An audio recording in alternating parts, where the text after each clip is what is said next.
Assalamualaikum warahmatullahi wabarakatuh. Waalaikumsalam warahmatullahi wabarakatuh. Alhamdulillah, alhamdulillahirobbilalamin, wassalatu wassalamu ala asyrofil anbiya'i wal mursalin wa ala alihi wa sahbihi wasallam. Yang terhormat komandan kita pada pagi hari ini Bu Dewi Hasanah dan Bapak Ibu Majelis Guru SMA Negeri 1 Sumedang yang sudah meluangkan waktunya untuk dapat mengikuti kegiatan pada pagi ini. Kemudian salawat dan salam tidak lupa pula kita hadiahkan kepada Nabi kita Nabi Muhammad SAW dengan mengucapkan Allahumma sholli ala sayyidina Muhammad wa ala ali sayyidina Muhammad.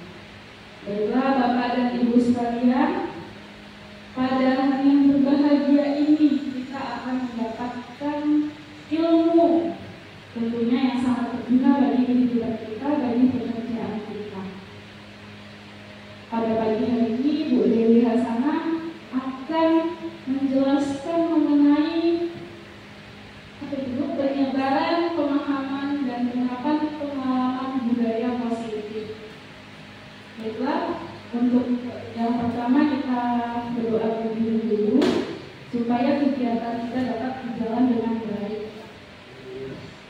Masing-masing ya Bapak Ibu, berdoa dimulai.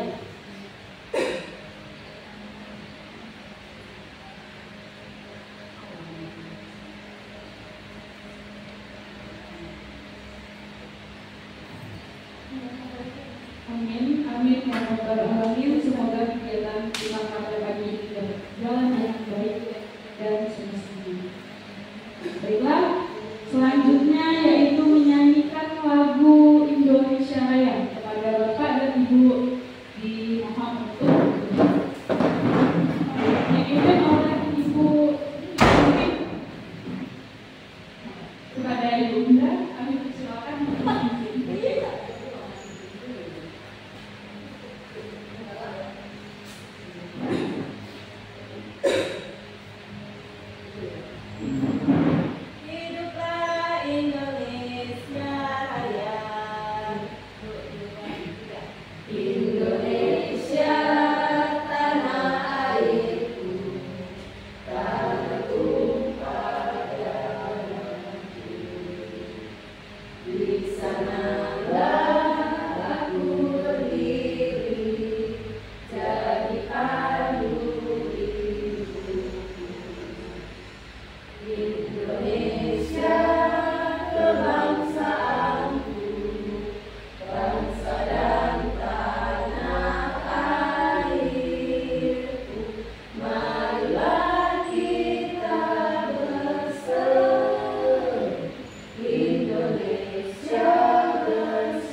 Waalaikumsalam warahmatullahi wabarakatuh.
miskonsepsi tentang teori kontrol. Yang pertama, ilusi guru mengatur murid.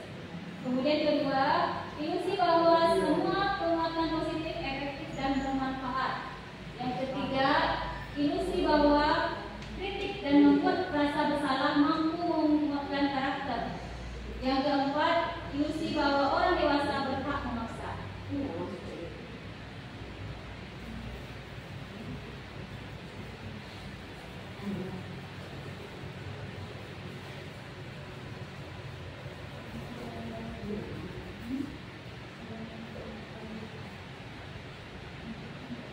Mengubah paradigma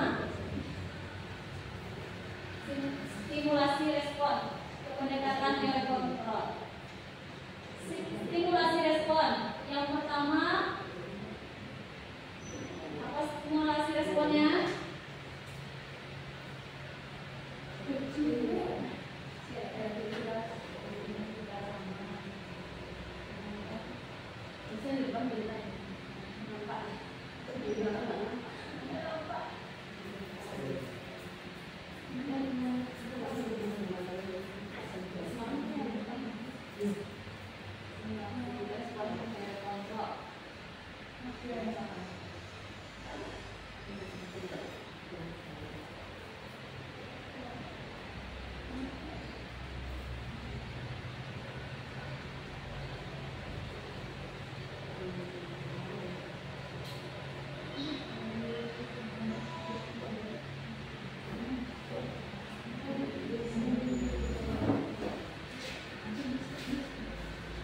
Realitas kebutuhan kita sama.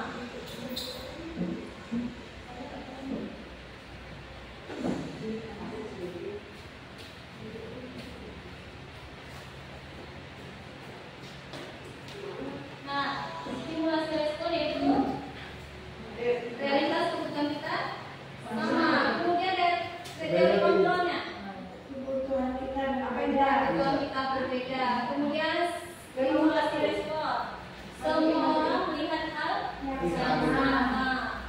Kemudian teori kontrolnya, setiap orang memiliki gambaran yang berbeda. Kemudian kita mencoba mengubah orang agar berpendapat sama dengan kita. Teori kontrolnya, kita berusaha memahami pandangan orang lain. Kita berusaha memahami pandangan orang lain. Kemudian stimulasi respon, perilaku guru dilihat sebagai waktu kesalahan, suatu kesalahan. Perilaku baik untuk perilaku guru dilihat sebagai waktu suatu kesalahan. Teori kontrolnya, Semua perilaku memiliki tujuan. semua perilaku memiliki tujuan. Kemudian orang lain bisa mengontrol saya. Teori kontrolnya, hanya dari kita yang bisa mengontrol diri kita. Saya bisa mengontrol orang lain. Teori kontrol, Anda tidak bisa mengontrol orang lain. Anda tidak bisa mengontrol orang lain. Pemaksaan adalah saat kejutan gagal. Pemahaman adalah suatu tujuan gagal. Teori kontrol, kolaborasi dan konsensus menciptakan keyakinan. Oke, kemudian stimulus respon, model berpikir menang atau kalah. Model berpikir menang kalahnya. Teori kontrol, menang. Terima kasih Bapak Ibu. Sudah semangat ya? Semangat guru.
Nilai yang disepakati bersama, lepas dari suku bangsa, agama, bahasa maupun latar belakang. Contohnya, nilai kebajikan institusi atau organisasi. Yang pertama, Profil Pelajar Pancasila. Apa itu Profil Pelajar Pancasila? Ada berapa?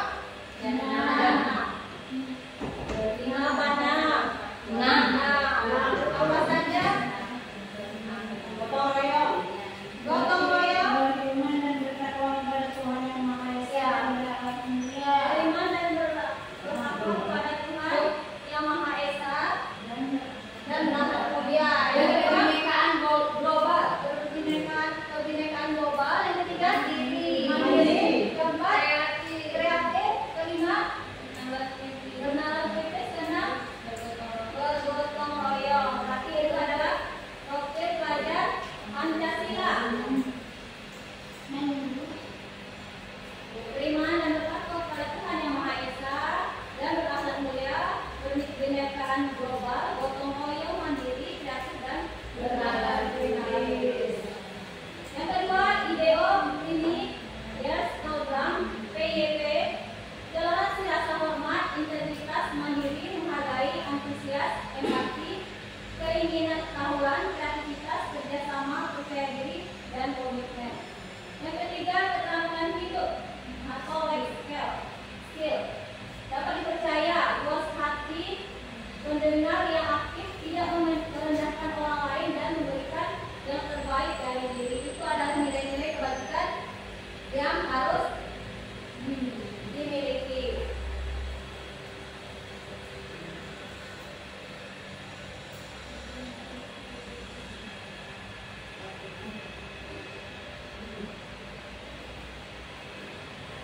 Kebutuhan dasar manusia. Kebutuhan dasar manusia, yakni segala sesuatu yang kita lakukan agar mendapatkan apa yang kita inginkan. Yaitu semua tindakan yang kita lakukan memiliki tujuan tertentu dan segala usaha terbaik yang kita lakukan agar kebutuhan dasar kita terpenuhi. Ada berapa kebutuhan dasar manusia? 5. Ada 5. Yang pertama, bertahan hidup. Kebutuhan untuk bertahan hidup, kebebasan, kesenangan, dan kasih sayang dan rasa ingin diterima. Ya, tepuk tangan buat kita semua.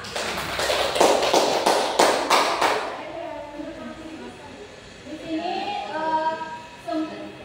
semua tindakan yang kita lakukan memiliki tujuan tertentu dan segala usaha yang kita lakukan agar kebutuhan dasar kita terpenuhi. Bagaimana kalau kebutuhan dasar kita tidak terpenuhi? Nanti akan ada indikasi sebuah tindakan yang kita.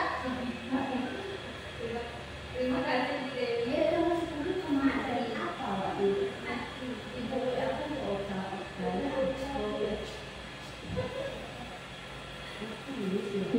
Terima kasih Bu Dewi atas kesempatannya. Baik, di sini mungkin cara pandang saya, jika kebutuhan dasar manusia tidak terpenuhi, maka manusia itu sendiri akan membuat perilaku-perilaku di mana dia akan mencoba berusaha memenuhi kebutuhan dasarnya. Nah, seperti contohnya dia membutuhkan kebutuhan dasar kesenangan, maka dia akan mencari lingkungan yang membuat dia senang. Nah, di situ yang perlu mungkin kita peran guru untuk mengarahkan murid. Jika dia nanti mencari kesenangan dengan tempat yang negatif, maka dia akan memenuhi kebutuhan dasarnya, akan berdampak dengan perilaku yang negatif.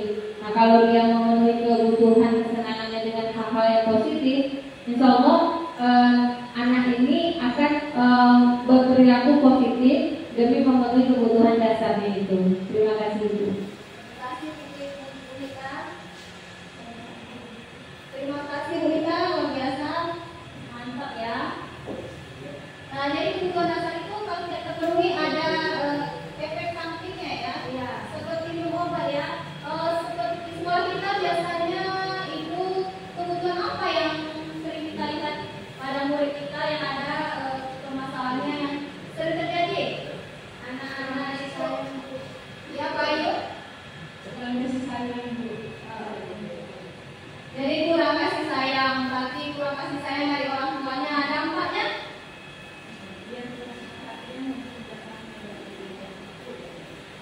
anak itu menjadi bagian dengan tindakan-tindakan negatif, contohnya cabut dan segala macam, supaya dapat perhatian. Terima kasih Wahyu, berarti luar biasa ya, tepuk tangan.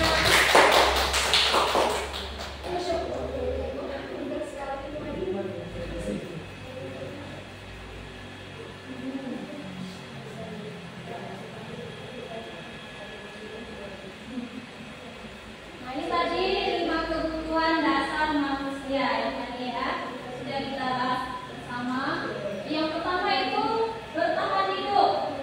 Kebutuhan bertahan hidup yaitu makan, pakaian, tempat tinggal, keamanan dan kesehatan. Yang kedua kasih sayang dan rasa diterima. Rasa diterima, dipedulikan, berbagi, kerjasama dan menjadi bagian dalam kelompok. Yang ketiga penguasaan, harga diri, keinginan untuk dianggap, memimpin, berprestasi, diakui dan didengar. Yang keempat kebebasan, mandiri, memiliki pilihan, mencoba hal baru dan mampu mengendalikan arah dirinya. Kemudian yang kelima kesenangan, yaitu bermain, humor, antusiasme dan tertawa.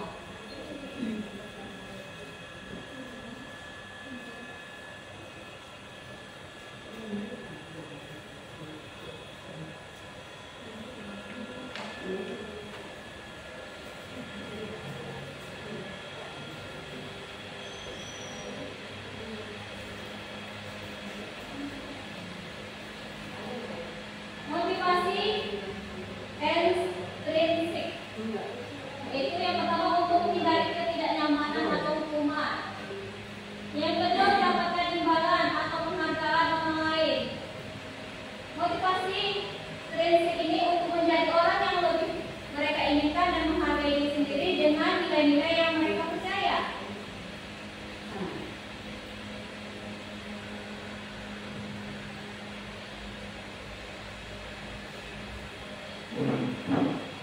Nah, posisi kontrol, 5 posisi kontrol dulu. Yaitu yang pertama penghukum, yang kedua pembuat merasa bersalah, yang ketiga teman, keempat pemantau, yang kelima manajer. Dari kelima posisi ini yang sering kita lakukan di sekolah, itu biasanya yang mana posisi kontrol nomor berapa? Nomor 1. Nomor 1, berarti nomor 1 yaitu penghukum. Iya, biasanya kalau misalnya ada siswa yang terlambat misalnya atau membuat kesalahan biasanya terima kasih Bu Dewi. Biasanya yang kalau misalnya anak membuat kesalahan atau misalnya dia masuk lambat, biasanya itu guru kadang menghadapinya dengan cara menghukum. Mungkin merasa karena dia bersalah terlambat, kenapa kamu terlambat? Kadang anak jawabannya kurang relevan, jadi kadang guru biasanya memberikan hukuman seperti itu. Berarti Betty sedang menggunakan posisi kontrol penghukum. Ada yang lain? Wahyu? Memantau. Jadi kita sebagai guru itu kan memantau kegiatan siswa di kelas maupun di sekolah ini, baik dalam proses belajar maupun di luar itu, misalnya pada jam istirahat. Nah, kita memantau bagaimana perilaku siswa, bagaimana ilmu yang sudah dia dapatkan, apakah dia sudah paham atau belum. Begitupun pada saat di kelas, kita tugasnya memantau siswa selain kita memberikan ilmu gitu. Terima kasih Wahyu. Ada yang lain lagi? Bapak Ibu? Oh, Bu Titi?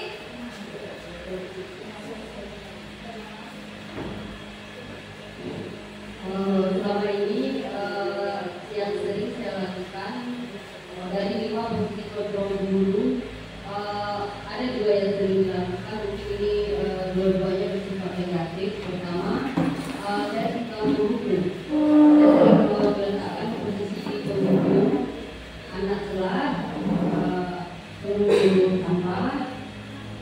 Begitu juga sering juga di posisi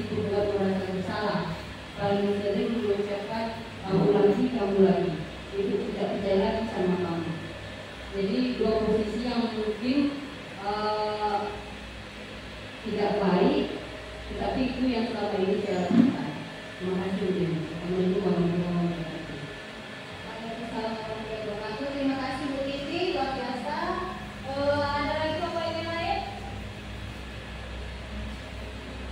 Sepertinya yang sering kita lakukan di sekolah kita ya, di SMA 1 kita ini, yaitu penghukum dan membuat merasa bersalah serta ada baik dari pemantau.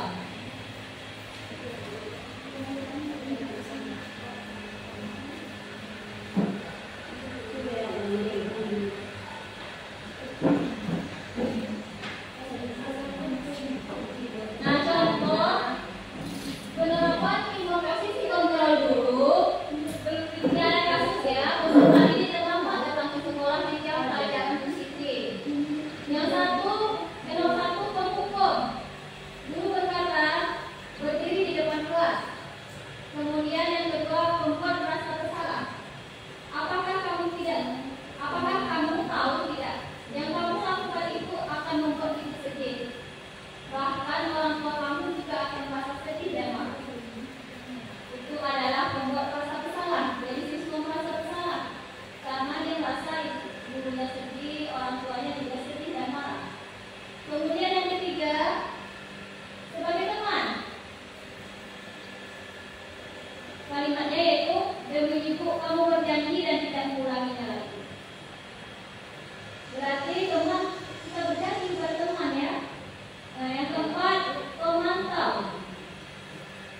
Ibu juga tahu nilai bahasa Indonesia kamu dengan Bu Siti juga tidak bagus. Itu sebagai pemantau. Yang keempat, manajer. Coba kita cari solusinya sama-sama. Nah, dari kelima posisi kontrol dulu ini, mana yang bagus diterapkan? Kalau menurut saya di posisi kontrol manajer, Bu. Jadi di sini saat kita memposisikan diri kita sebagai manajer bukan berarti kita mengatur-ngatur anak, tapi di sini kita melakukan menggali permasalahan anak itu tersebut. Kenapa anak itu melakukan kesalahan? Kenapa perbuatannya seperti itu? Nah, dari permasalahan yang dilakukannya itu penyebabnya apa, maka sama-sama kita mencoba memberikan penguatan kepada anak agar anak itu tidak merasa dialah anak yang paling nakal, dialah anak yang paling bodoh. Jangan sampai anak merasa seperti itu. Maka di situ kita akan di situ peran penting kita bagaimana kita tetap menjaga emosional anak ini tetap agar dia tidak merasa down. Kemudian setelah kita menetralkan dari emosional anak itu, maka di sinilah peran kita nih saat mengajak anak, menuntun anak untuk berpikir, menurut kamu bagaimana solusi dari permasalahan kamu. Nah, di situ posisi manajer ini yang akan menimbulkan perubahan positif bukan dari luar tapi dari dalam diri anak. Karena di situ dia akan berpikir, oh yang saya buat ini salah, maka saya harus bertanggung jawab dan kedepannya saya harus memperbaikinya dan melakukan yang terbaik. Nah, mungkin itu Bu. Jadi posisi manajer ini sangat ideal kita terapkan agar anak yang melakukan kesalahan itu bukan berarti anak itu nakal, tapi anak itu melakukan perilaku itu untuk memenuhi kebutuhan dasarnya itu. Nah, disitulah kita jangan sampai menghakimi atau melabel anak. Disitulah posisi idealnya. Terima kasih Ibu. Terima kasih Bu Rita, luar biasa. Berarti posisi kontrol yang paling bagus itu sebagai manajer ya. Tapi apakah boleh atau tidak boleh dilakukan yang posisi kontrol itu? Boleh. Assalamualaikum warahmatullahi wabarakatuh.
Cuma dalam penerapan sesuai dengan kondisi, sesuai dengan keadaan, terkadang kita juga mengalami kehilafan. Nah itu Bapak Ibu, jadi saya tidak memungkiri juga bukannya kita menjadi manusia yang paling ideal, tidak memang. Nah tapi terkadang setelah melakukan itu ada dalam hati itu sebuah penyesalan, karena saya tahu oh ini tidak boleh, tidak bagus dilakukan karena nanti ada efek negatif kepada murid. Tapi setelah melakukan itu ada sebuah penyesalan dan kedepannya saya mencoba untuk memperbaiki diri. Jadi kita butuh proses juga, Ibu. Mungkin dalam kalau untuk teman sama pemantau, insya Allah sudah mulai dilakukan juga dengan membuat kesepakatan kelas, membuat keyakinan kelas, kemudian untuk di sekolah dan sampai ke tahap manajer saya juga sudah pernah melakukannya. Cuma memang untuk meninggalkan pengurus butuh proses memang Ibu. Jadi tidak langsung semerta-merta langsung berubah, tidak. Mungkin insya Allah kedepannya mudah-mudahan Bapak Ibu semua, kita semua bisa menjadikan kita menjadi pribadi yang baik tanpa dari kita, motivasinya tidak dari kita, karena perubahan itu dimulai dari diri anak-anak sendiri. Terima kasih. Terima kasih kita untuk pokoknya tadi perlu waktu. Ya, perlu waktu bertahap. Bagaimana Betty? Terima kasih Bu Dewi. Itulah kadang yang kita sebagai seorang guru ini masih muncul rasa egonya. Sebenarnya itu tahu itu salah, tapi kadang kalau melihat tingkah anak agak berbeda, memang yang itu yang membuat saya tidak tahan dan itu menutupi menghukum. Tapi saya menyadari juga perilaku itu memang tidak baik itu. Tapi alhamdulillah insya Allah saya juga berusaha untuk memperbaiki, lebih memberikan pendekatan ke anak juga. Terima kasih Bu Dewi. Terima kasih Bu Betty. Berarti lebih pendekatan ke anak ya? Iya. Pendekatan ke anak. Kita tanya lagi Bu BK kita Ibu Fitri. Bagaimana Bu Fitri? Apakah masih menggunakan dua posisi kontrol ini sebagai Bu BK? Waalaikumsalam warahmatullahi wabarakatuh. Apalagi Fitri sebagai guru BK juga banyak kesilapannya untuk proses, karena setiap anak itu kan kesannya beda-beda. Mungkin ada yang masih bisa untuk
Dia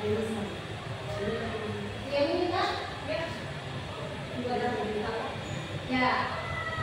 Lagi Pak, Ibu. Seperti awal kalian jauh ini. Posisi kontrol apakah aku? Kamu tidak akan pernah benar melakukannya. Salah lagi ya, paham ya? Semangat. Kemudian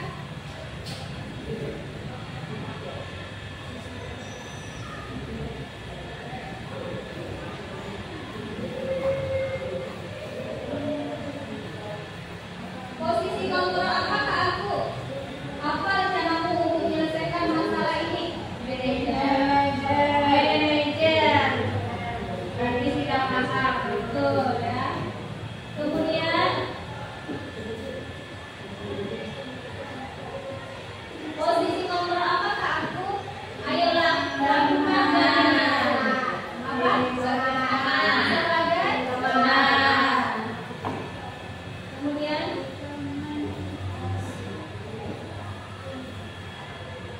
posisi kontrol apakah aku?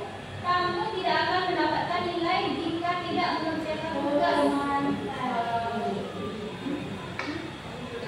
Kamu tidak akan mendapatkan nilai jika tidak mengerjakan tugas.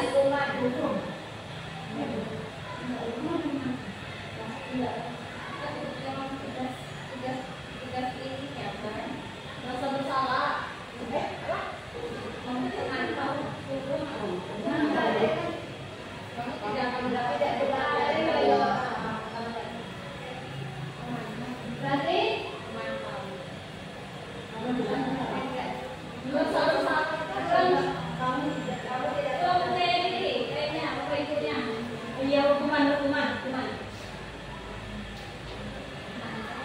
kamu tidak akan mendapatkan nilai jika tidak mengerjakan tugas.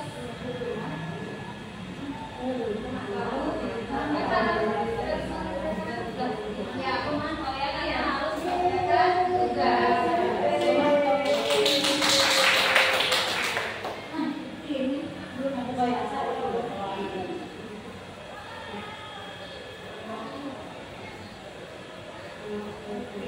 Nah, keyakinan kelas. Mengapa keyakinan kelas? Mengapa bukan peraturan kelas? Nah, dari kalimat ini, mengapa keyakinan kelas bukan peraturan kelas? Apa beda keyakinan kelas dengan peraturan kelas? Siapa yang bisa jawab? Terima kasih Bu atas kesempatannya. Saya bisa menjawab. Kalau peraturan kelas itu biasanya masih menggunakan kata-kata yang bersifat negatif. Misalnya dilarang membuang sampah sembarangan, tidak boleh datang ke sekolah terlambat. Nah, itulah kira-kira. Cuman kalau keyakinan kelas ini itu dibuat secara bersama-sama, memiliki beberapa tahapan juga dan pastinya menggunakan kata-kata yang positif. Misalnya semangat dan bahagia dalam belajar, datang ke sekolah tepat waktu. Alhamdulillah kira-kira Bu sesuai dari modul yang sudah saya baca. Assalamualaikum warahmatullahi wabarakatuh.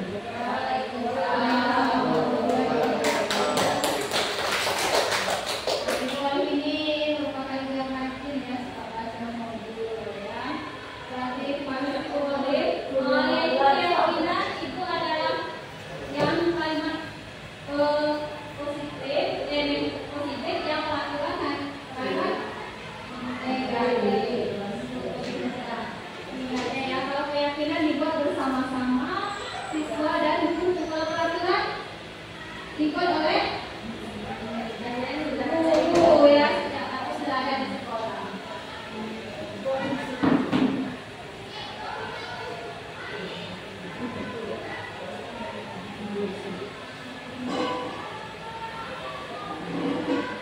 Nah, pembentukan keyakinan kelas. Yang pertama bersifat abstrak, yang kedua berupa pernyataan universal, yang ketiga dibuat dalam pernyataan positif, yang keempat dibuat jadi sedikit saja agar mudah diingat, kelima sesuai dengan kondisi kelas dan sekolah sehingga mudah diterapkan, keenam semua warga sekolah atau warga kelas dibuatkan saat pembuatan keyakinan kelas.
Terima kasih Bu. Kalau untuk membentuk keyakinan kelas sudah saya buat juga bersama anak-anak. Di mana yang pertama yaitu memberi kesempatan kepada anak apa hal-hal yang perlu kita yakini di dalam kelas. Jadi kita setiap ide anak itu ditulis di papan tulis satu persatu. Kemudian kita telaah lagi dari kata-kata yang disampaikan anak-anak, ide-ide yang disampaikannya, apakah keyakinan ini sudah mengandung kalimat yang positif. Nah, jika ada yang masih mengandung kalimat negatif, kita perbaiki bersama-sama.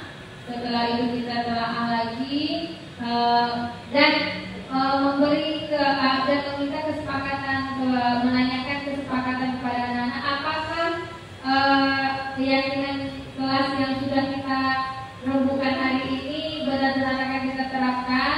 Ya, anak sudah mengadakan kesepakatan dan nanti keyakinan itu ditempel di dinding kelas, ataupun kalau karena saya guru mata pelajaran, saya minta anak untuk membuat di halaman pertama pada buku tugas atau buku catatannya. Jadi setiap membuka buku anak mengetahui keyakinan kelas.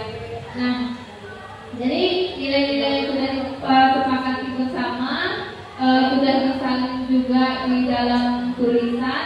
Maka selama proses pembelajaran ataupun selama proses bersama anak itu ditinjau lagi apakah keyakinan kelas ini masih tetap kita berlakukan, apakah ada haruan atau ada yang harus ditambahkan, apakah ini masih berlaku. Itu perlu kita mengadakan refleksi lagi kepada anak. Jadi jika memang ada perubahan-perubahan yang harus kita sesuaikan dengan kondisi yang akan dilaksanakan sesuai saat ini, maka keyakinan kelas itu kita tinjau kembali lagi. Mungkin itu aja Ibu yang dapat saya sampaikan. Terima kasih. Kasih Lumita, berarti Lumita melakukan keyakinan kelas karena Lumita itu mata pelajaran, maka keyakinan kelasnya dibuat di pelajaran, ya. Itu salah satu yang bagus ya, perbuatan yang bagus yang sudah kita lakukan untuk membuat keyakinan kelas. Nah, bagaimana kalau Bapak Ibu wali kelas sebagai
Waalaikumsalam warahmatullahi wabarakatuh. Makasih Bapak.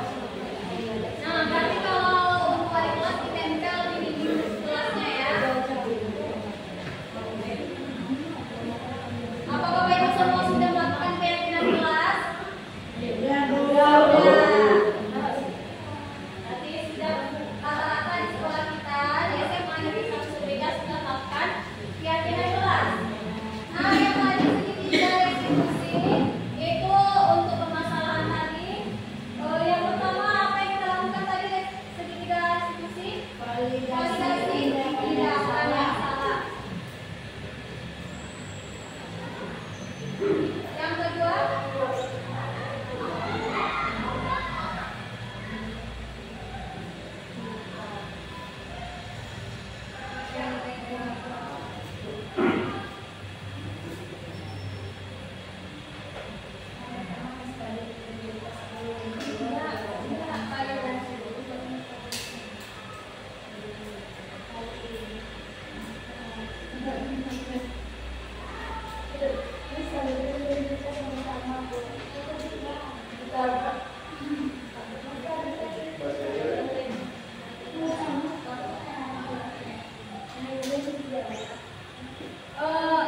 segitiga restitusi. Yang pertama apa Bu Titi? Apa itu menstabilkan identitas Bu Titi? Menstabilkan keadaan anak, atau ada penyiasaan dari kita, kalau mereka berbuat salah, dari kita juga harus menyadarkan anak itu bahwa mungkin kesalahan itu manusiawi, semua orang bisa berbuat salah, dan di sini kita menstabilkan dulu keadaan anak untuk menggali apa penyebab mereka berbuat seperti itu. Terima kasih Bu Titi. Yang kedua? Yang kedua apa? Boleh?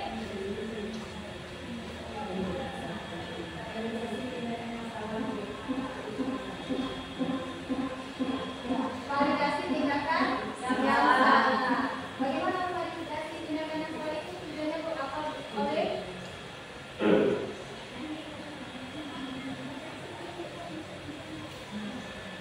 Memvalidasi tindakan yang salah itu gunanya agar mengetahui bila mana mereka begitu dari tindakan apa yang sudah dilakukan. Nah terus kita bertanya ada beberapa informasi dari anak ini dikatakan.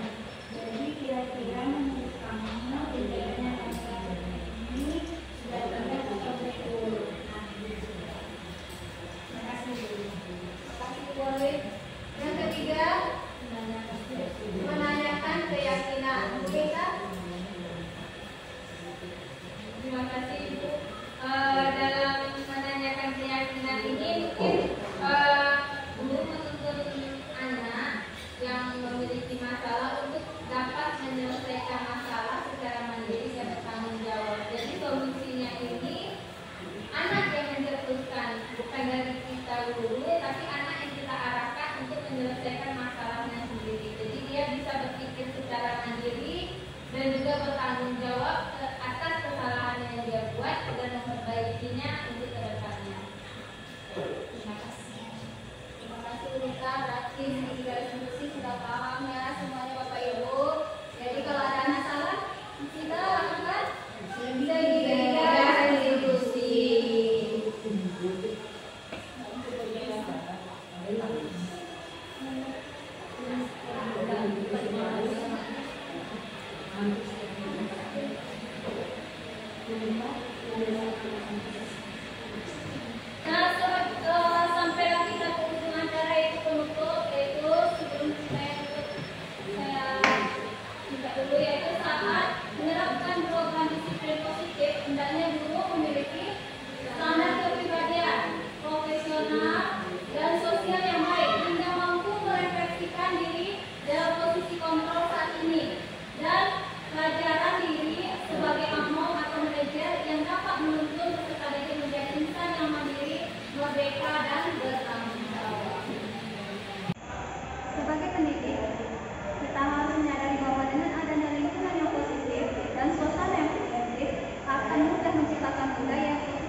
murid yang merdeka, yaitu harus ada disiplin yang kuat. Jadi di sini sebagai pendidik, saya harus menumbuhkan disiplin positif dari dalam diri peserta didik.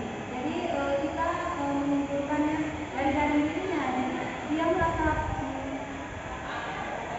tenang, nyaman, barulah mereka bisa menerima pelajaran yang kita berikan. Dengan memulai disiplin positif, saya sendiri seperti tidak pernah terlambat. Jadi dari saya juga ada disiplin diri. Jadi saya tidak pernah terlambat masuk ke kelas, datang tepat waktu yang bisa diteladani oleh peserta didik. Kemudian membuat keyakinan kelas bersama murid dan warga sekolah dengan nilai-nilai kebajikan. Langkah berikutnya dengan menerapkan motivasi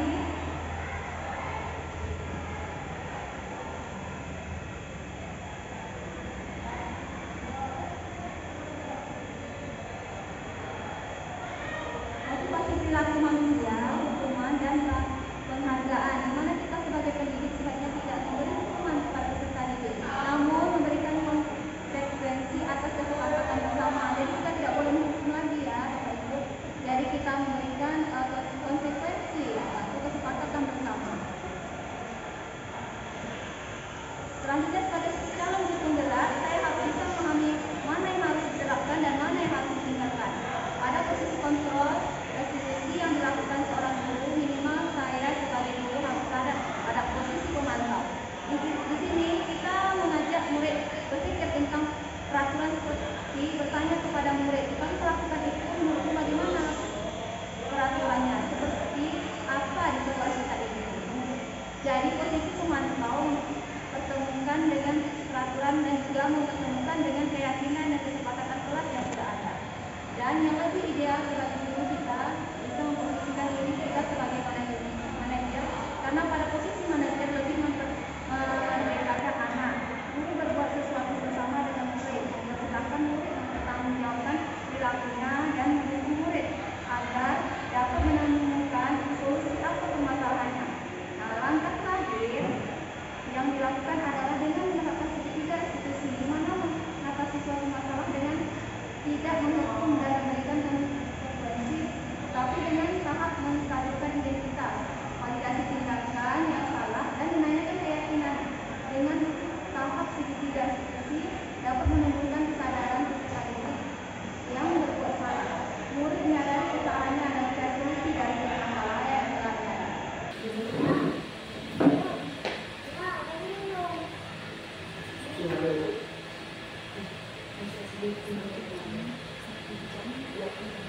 Nah, sampai sini dulu yang saya dapat sampaikan. Lebih dan kurang saya mohon maaf. Billahi taufiq wal hidayah. Assalamualaikum warahmatullahi wabarakatuh. Waalaikumsalam warahmatullahi wabarakatuh.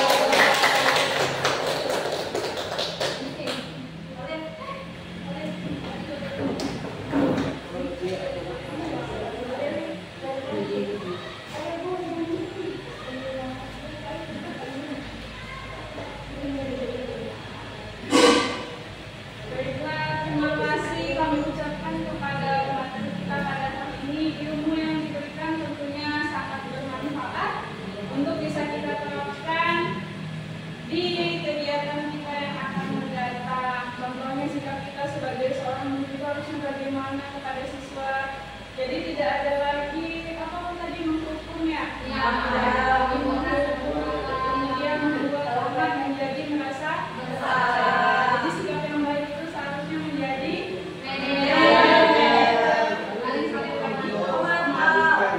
yang paling baik itu kita sebagai manajer. Kami ucapkan terima kasih ya Bu Dewi atas ilmu yang sangat bermanfaat pada pagi hari ini. Baiklah, saya selalu membaca mohon maaf apabila ada kesalahan. Saya akhiri wassalamualaikum warahmatullahi wabarakatuh. Waalaikumsalam warahmatullahi wabarakatuh.